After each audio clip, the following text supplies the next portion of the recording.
근데 예술 분야는 이 작가가 이렇게 잘한다는데 저 작가가 뭘 어떻게 해서 저렇게 잘하는 거야? 라는 게 잘 환산이 안 되는 부분들이 있어요. 그래서 한번 스스로 생각해 볼 필요도 있어요. 내가 과연 그만큼까지 모두가 알아줄 만큼 객관적으로 노력하고 있는가. 안녕하세요. 작심사진의 박지수입니다. 오늘은 사진 삼상도를 진행하겠습니다. 지난달에 석성훈, 박지성 두 작업자의 작업을 함께 보고 고민을 나눴는데요. 과연 한 달 동안 새로운 작업을 하면서 또 어떻게 작업이 변했는지, 또 어떤 새로운 고민이 생겼는지 작업도 함께 보고 이야기도 함께 나눠보도록 하겠습니다.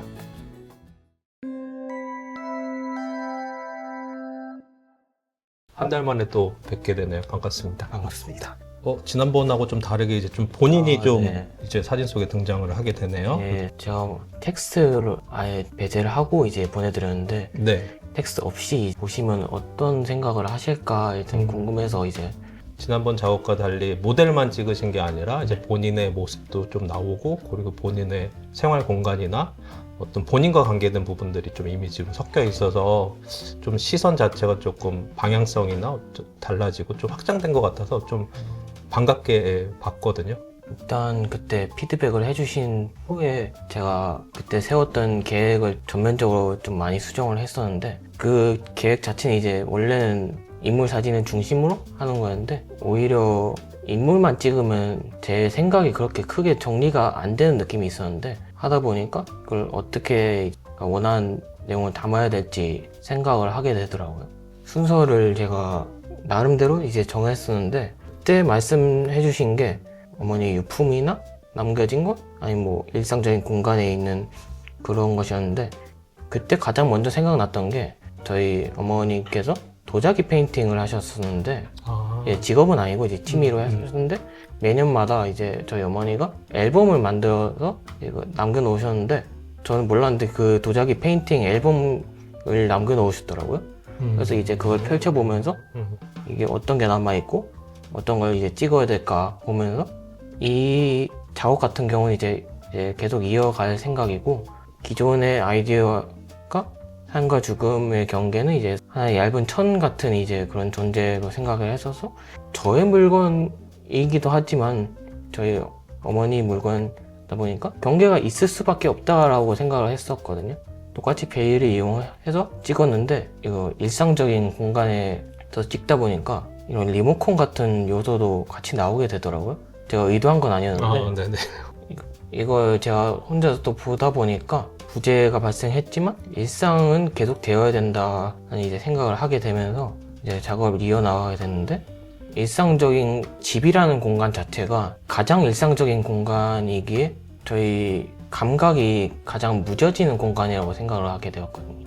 네. 일상적인 물건들이나 일상적인 공간을 제가 찍으면서 그 감각을 살리면서 찍는 과정을 통해서 이제 감각이 무뎌진 상태다 보니까 부재를 인식하는 게 그렇게 쉬운 일은 아닐 수도 있다라고 생각을 하게 되었고, 이제 지난번 피드백 때도 그렇게 좀 더 모델만 찍지 마시고 또 일상이나 본인의 조금 시선을 돌리시라고 말씀드렸던 것은, 아무리 당연히 그러니까 인물 사진이 자기가 아니라 다른 사람을 활용해서, 모델로 활용해서 찍다 보니까 본인의 이야기를 하기에는 충분하게 한계가 좀 분명히 있을 거거든요. 그래서 저는 짐작컨대 본인의 초점을 맞추셨기 때문에 좀 더 본인의 이야기를 풀어가시는데 좀 더 해소되는 느낌이 있지 않았을까, 그렇게 이 작업들을 보면서 좀 생각을 하게 됐거든요. 이렇게 뭔가를 갖춰서 이게 완결성을 가지고 작업을 한 게 아니라 제 공간을 있는 그대로 찍는 경우도 있다 보니까 이게 잘 찍고 있는 건가 확신이 잘 안 될 때도 있더라고요. 그거는 이제 조금 연습이 필요할 것 같은데요. 기존에 만약에 인물 사진 중심으로 찍으셨고, 만약에 한 반나절 정도, 두세 시간 정도 모델을 만나서 어떤 컨셉 하나나 두 개 정도를 세워서 사진을 찍고, 그것에 맞춰서 마음에 드는 사진을 고르는 방식은 아무래도 비유하자면 뭐 쇼츠나 단편 영화에 가깝다고 한다면, 지금 하고 싶어 하시는 이야기는 장편 영화 같은 거거든요. 그만큼 이제 시간도 많이 투여를 하시고, 그리고 그러면서 바로 찍은 게 바로 원하는 결과물이 되지 않을 수 있어요. 그러니까 계속 테스트를 해보는 거죠. 집에서 내가 지금 이거 오늘 찍은 게 바로 결과다 이렇게 생각하지 마시고 찍어 보시고 그걸 천천히 살펴보시면서 그 중에서 괜찮다고 느껴지는 것들을 좀 더 집중해서 이제 그 다음번에 찍고 그 다음에 잘 찍었는지 못 찍었는지 판단을 할 수가 있는 거죠. 근데 지금 단계에서 그냥 오늘 하루 사진을 집안에서 찍어놓고 잘 찍었나 못 찍었나 판단하는 건 너무 조금 성급하고 빠른 조급한 마음이고요. 그냥 천천히 한 며칠간, 뭐 일주일이면 일주일, 한 달 정도 계속 꾸준히 집을 찍고 어머니가 없는 공간을 찍은 다음에 그 중에서 유독 조금 본인이 시각적이든 혹은 느낌이든지 그런 것들이 좀 더 가깝게 다가오는 어떤 이미지들이 있을 거예요. 그럼 그런 이미지들을 골라서 계속 이렇게 들여다보는 거죠. 과연 그런 이미지들은 왜 나한테 이게 좀 더 유독 더 좋아 보일까? 혹은 더 와닿을까? 그러면 그 이미지가 갖고 있는 어떤 요소들을 이용해서 그 다음 단계로 이제 나가는 게 이제 본격적으로 작업이 시작이 되는 거죠.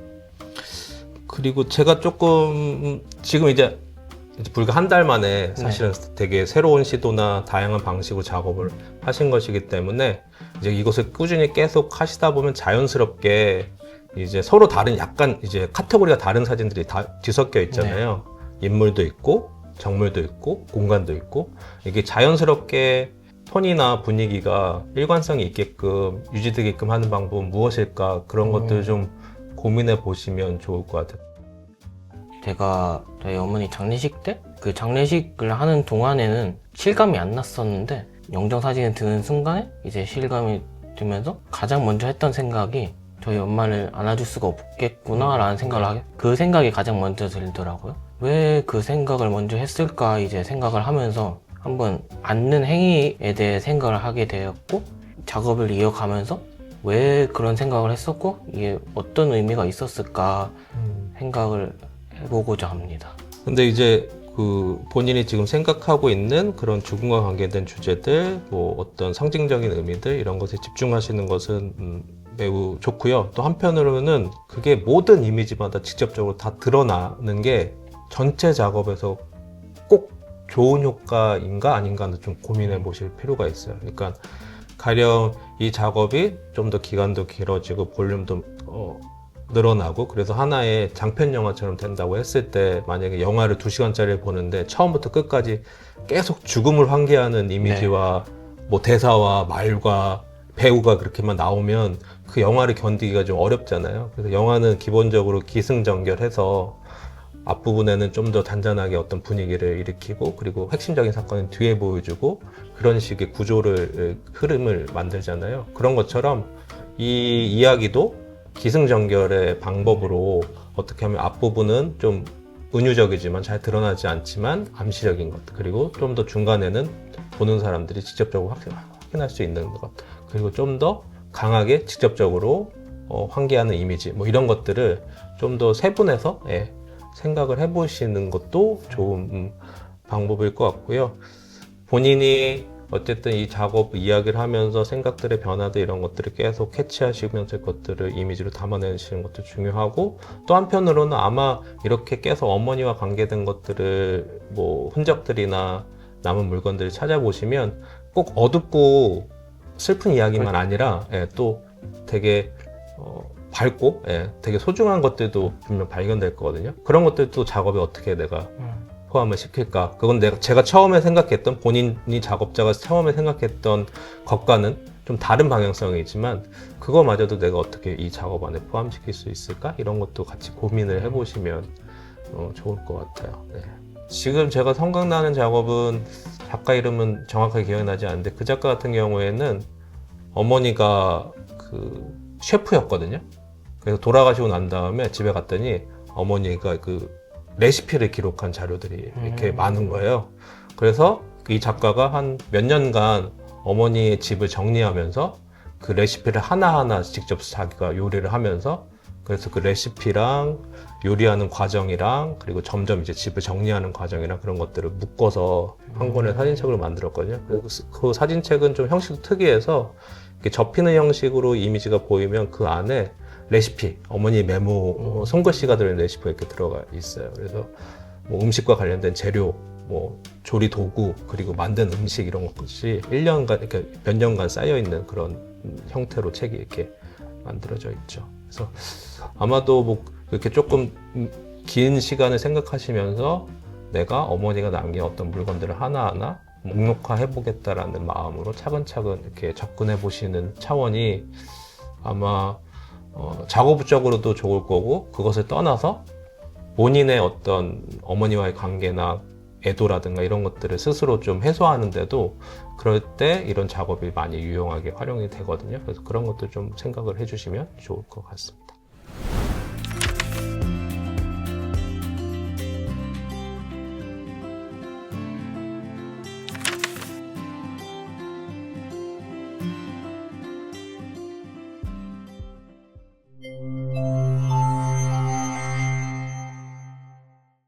네, 그러면 지난 한 달 동안 뭐 어떻게 작업을 하셨는지 보내주신 파일을 통해서 보도록 하겠습니다. 일단 작업은 말씀해 주신 대로 시화를 한번 다시 찾아가서 작업을 하는 것도 진행을 했고, 그다음에 뭔가 저의 길을 따라가다 보니 이들의 발자취를 상상하며 따라가는 것도 어떨까라는 생각이 들어서 그들의 발자취를 상상하며 따라가는 작업까지 진행했습니다.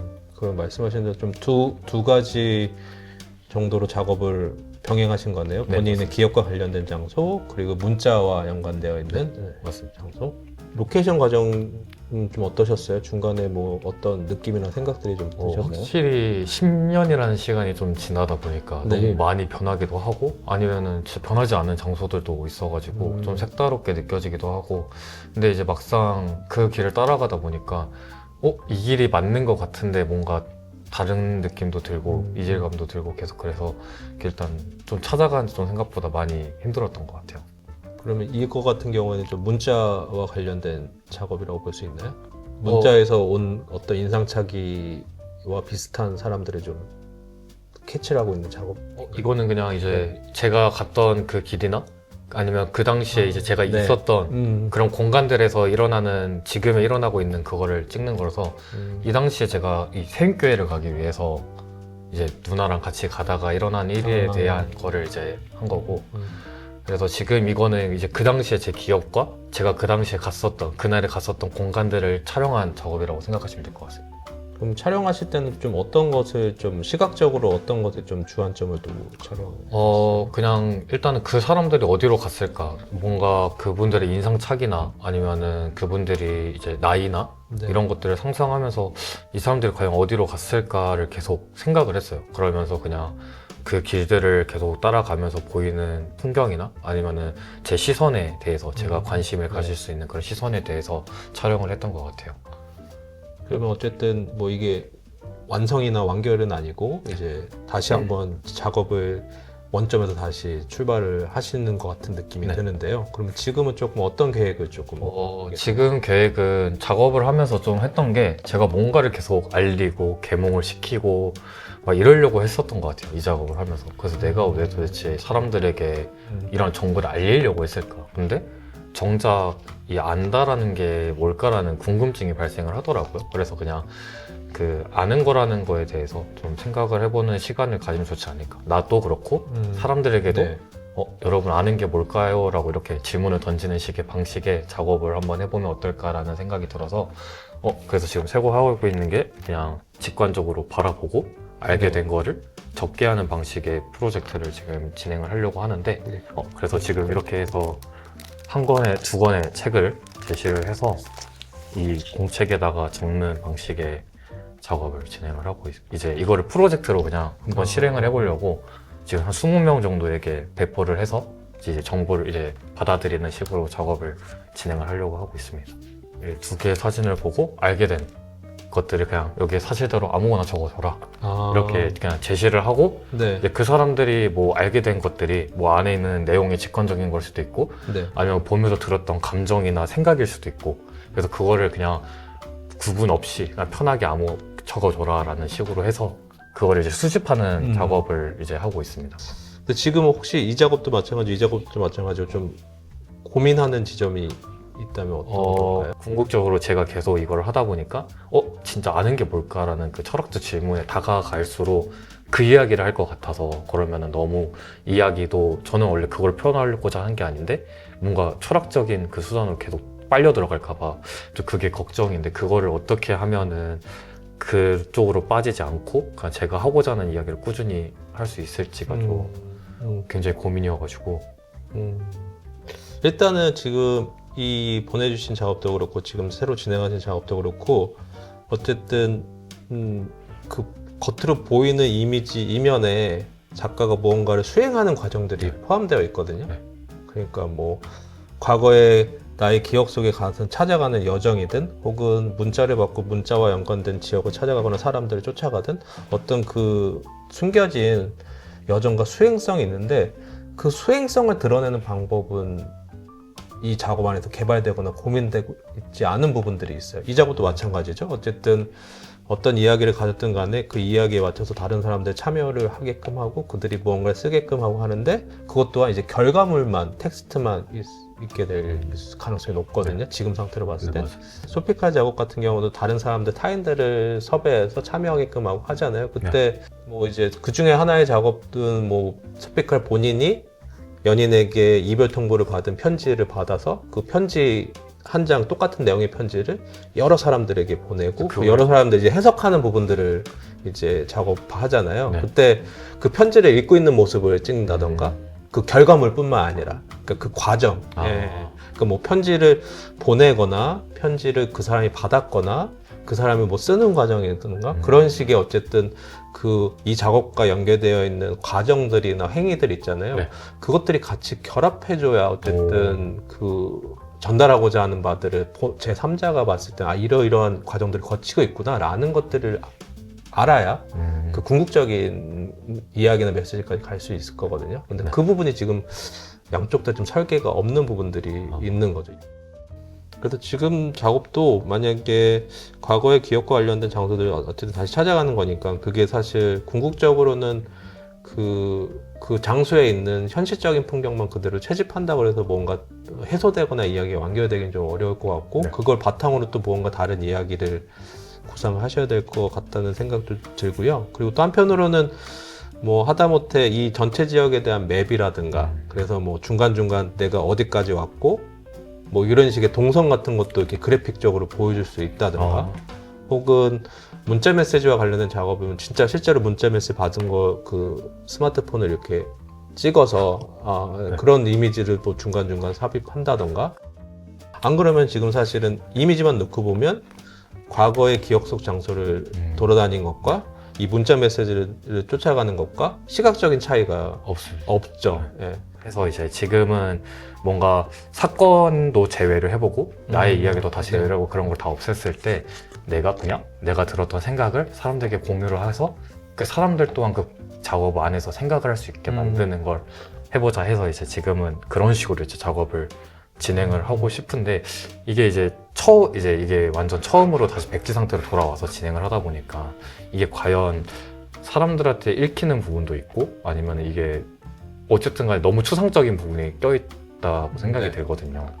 근데 이제 중간 작업을 하시는 중간에 이 작업이 좋다 나쁘다 그런 식의 판단은 최대한 안 하시는 게 좋아요. 그러니까 그 작업을 그러니까 내가 생각하고 내가 이야기하고 있는 걸 시각화로 옮기는 과정도 사실은 수월하지 않잖아요. 맞아요. 그래서 사실은 그게 수월하지 않기 때문에 쉽게 AI로 이미지를 생성하는 것으로 가기가 쉽죠. 네. 예. 그래서 어쨌든 간에 내가 생각하는 거 이야기를 시각적 이미지로 옮기는 과정 자체가 어려운데 그 과정을 만들어가는 게 어떻게 보면 작업의 의미가 있거든요. 결과물을 떠나서.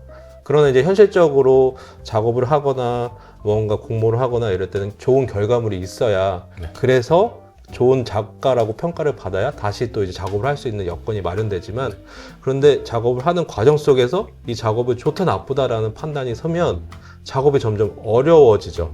그래서 일단은 어쨌든 지금 기존 작업이 AI로 이미지를 마음대로 만들어내는 방식이 아니라 일단 몸으로 직접 부딪히고 과거의 장소도 가보고 그 메시지와 관련된 것부터 계속 따라가면서 이 과정 자체, 이 과정에서 어떤 아이디어들이 좀 생겨날 거거든요. 그런 아이디어들을 조금 최대한 많이 끌어들여서 실제로 작업을 해가는 과정 자체를 좀 집중해 주시고 과연 근데 이제 작업을 하면서 이제 들었던 거는 이제 보여지는 게 있고 이제 작가가 하고 싶은 영역이라는 게 존재하는데 분명하게 그럼 과연 보여지는 게 어쨌든 작가는 누군가에게 보여주기 위해서 작업을 하는데 못 보여주는 작업들이 사실상 많다고 생각이 들거든요. 그랬을 때 작가가 계속 못 보여주면 어쨌든 뭔가 계속 쌓이게 될 텐데 그런 것들이 그러면 그럴 때 어떠한 자세를 취하면서 이제 작업을 계속 이어나가야 될지라는 생각을 하게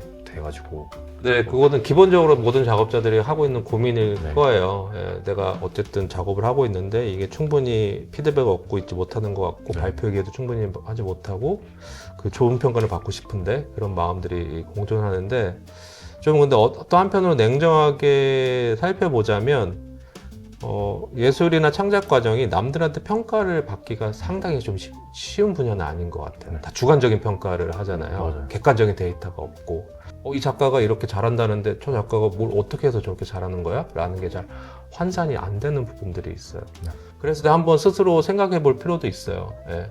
내가 과연 그만큼까지 남들이 알아줄 만큼 정말 모두가 알아줄 만큼 객관적으로 노력하고 있는가? 라는 부분도 한번 생각해 볼 수 있고요. 그러면서 더 사실 작업자가 자유롭게 갈 수 있는 건 그런 평가를 뒤늦게 받을 수도 있다는 기대를 가지고 계속 꾸준히 작업물을 쌓아 나가는 거죠. 근데 그럼에도 한계가 있을 때는 스스로 발표의 길을 만들어야 돼요. 하다못해 뭐 지금 이렇게 만드셔서 네. 셀프 퍼블리싱을 만드셔서 뭐 독립 출판물 페어에 참가를 하셔도 되고 혹은 뭐 하다못해 온라인에서 자기 홈페이지를 만들어서 한 다음에 자기 지인들한테 링크를 보내서 나 새로운 작업 지금 홈페이지에 올라와서 한번 좀 봐줘 라고 얘기할 수도 있는 거고요. 아니면 뭐 기존에 지금 국내에 있는 갤러리에 있는 큐레이터라든가 잡지사, 저 같은 잡지사 편집자라든가 이런 사람들한테 메일을 보내고 포트폴리오를 보내도 되겠죠. 네. 예. 그런 식으로 꼭 그 뭐 기금이나 공모에만 의존하지 마시고 스스로 조금 1년에 한 권씩의 책을 만들어서 페어에 참가한다든가 네.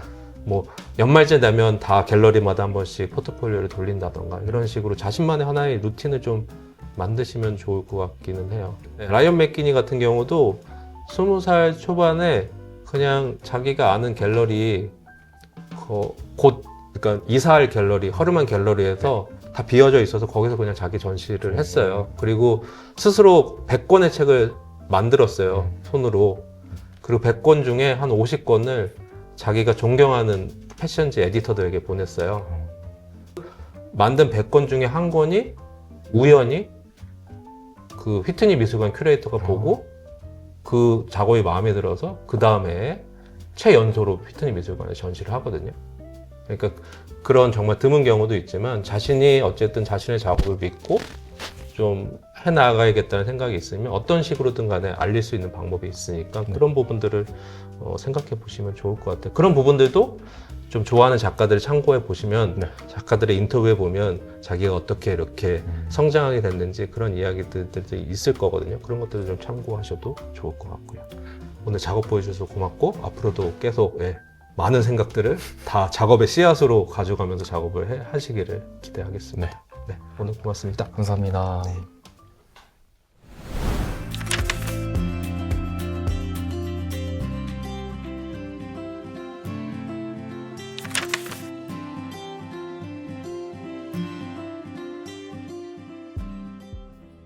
네, 지금까지 석성훈, 박재성 두 작업자의 작업을 함께 보고 한 달 사이에 어떻게 작업이 변했는지 함께 살펴보았습니다. 짧은 시간이지만 두 작업자가 나름대로 자기만의 어떤 이야기들을 만들어 나가려고 다양한 시도와 변화를 꾀했거든요. 이런 식으로 스스로 어떤 설계를 하고 생각을 하고 변화를 일으킨다는 것 자체가 작업이 가진 가장 좋은 점이자 장점이 아닐까 싶습니다. 그러면 두 분이 또 계속 꾸준히 작업을 하시기를 기대하면서 또 다음 시간에 뵙도록 하겠습니다. 고맙습니다.